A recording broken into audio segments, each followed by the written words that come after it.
Kagulat World, parang hindi na lang Pilipinas ang tinatamaan ng Ayala Mania. Singapore ngayon ang maagang nagpapainit ng eksena para kay Alexandra Ayala. Isang bagong social media clip tungkol sa Singapore Tennis Open ang pinansin ng X account na nagsabing maaga nang gumagalaw ang Singapore para sa Ayala Mania campaign.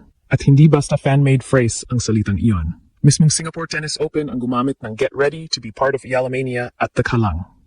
Sa official promotional post nito para sa pagdating ni Alex ngayong September. This is becoming bigger than a simple player announcement. The 2026 Singapore Tennis Open is now a WTA 500 event, scheduled from September 21st to 27 at OCBC Arena in the Kalang, and organizers are openly positioning Alex as one of the brightest stars fans should come to see. The tournament itself confirmed that Singapore will help open the WTA Asian swing after upgrading from WTA 250 to WTA 500. At mas nakakagulat, may konkretong indikasyon na malakas ang demand. Ayon sa Philstar Life Report noong August 10, sold out na ang 3-day passes. Habang available pa ang 7-day passes at ibang ticket categories. Kasabay nito, si Alex ay nasa world number 20 at career high number 20 ayon sa latest WTA profile. Kaya ito ang tanong, kung ganito kaaga pa lang ay Ayala Mania na mismo ang ginagamit sa promotion, ano pa kaya kapag dumating na ang Pinay star sa Singapore? Mukhang ang Asian swing ay hindi lang magiging tournament run para kay Alex. Posibleng maging Southeast East Asian homecoming spectacle ito para sa bagong tennis superstar ng Pilipinas. Kung titignan natin ng mabuti, may malaking pagbabago sa paraan kung paano ibinebenta si Alex sa international tennis scene. Dati, kadalasan ang framing ay Filipina rising star, young prospect o history maker. Ngayon, may ibang level na. Sa Singapore Tennis Open promotion, hindi na lamang pangalan at ranking ang inilalagay sa spotlight. Ang ginagamit na salita ay Ayala Mania. Ibig sabihin, ang excitement ng fans mismo ay bahagi ng atmosphere na gustong buuin ng tournament. The post shared by Diego Nautica captured that shift perfectly, pointing to Singapore getting an early start on the Alex Mania push with a new clip. That social media observation lines up with the official Singapore Tennis Open messaging. The tournament's promotion itself invited fans to become part of Ayala Mania at the Kalang. At malaking bagay iyon.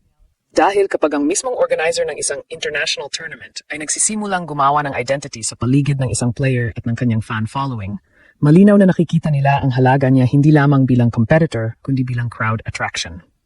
At swak na swak si Alex sa eksenang iyon ngayon. Ang Singapore Tennis Open ay gaganapin mula September 21 hanggang 27 sa OCBC Arena at upgraded nito bilang WTA 500 matapos maging WTA 250 noong nakaraang edisyon.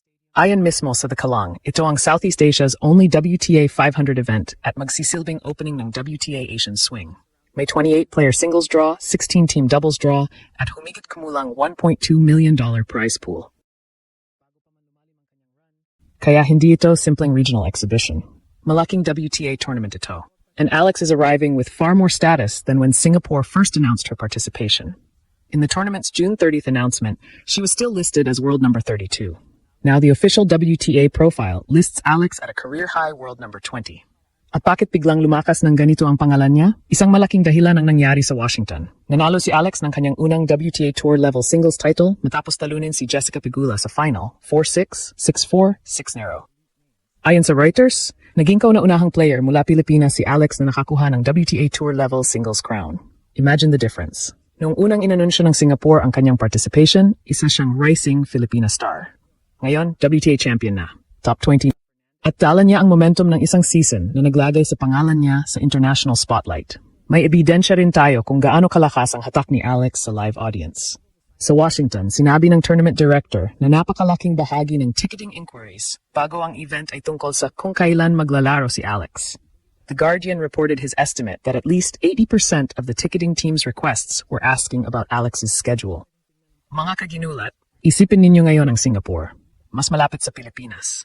Mas madaling puntahan para sa maraming Filipino fans kumpara sa United States o Canada. At nasa Southeast Asia pa.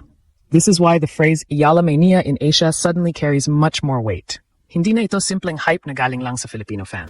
Ang Singapore Tennis Open mismo ang gumagamit ng Ayala Mania branding at habang papalapit ang tournament ay mas nagiging malinaw kung sino ang isa sa pangunahing personalities na gustong ilagay ng organizers sa harapan ng kanilang promotion.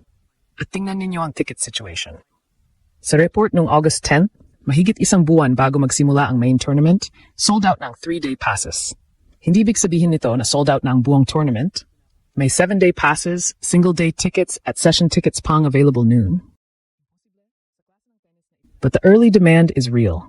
Kaya hindi na nakapagtataka kung bakit inuunahan na ng Singapore ang hype. Dahil kung may player ngayon na kayang magdala ng malaking Filipino crowd, social media engagement at Southeast Asian interest sa isang WTA event, Alexandra Ayala ang pangalan na nasa gitna ng usapan.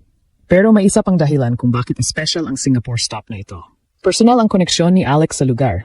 Sa official announcement ng The Kalang, sinabi mismo ni Alex na may really special place ang Singapore sa puso niya dahil naaalala pa niyang naglaro siya roon sa WTA Future Stars noong junior days niya.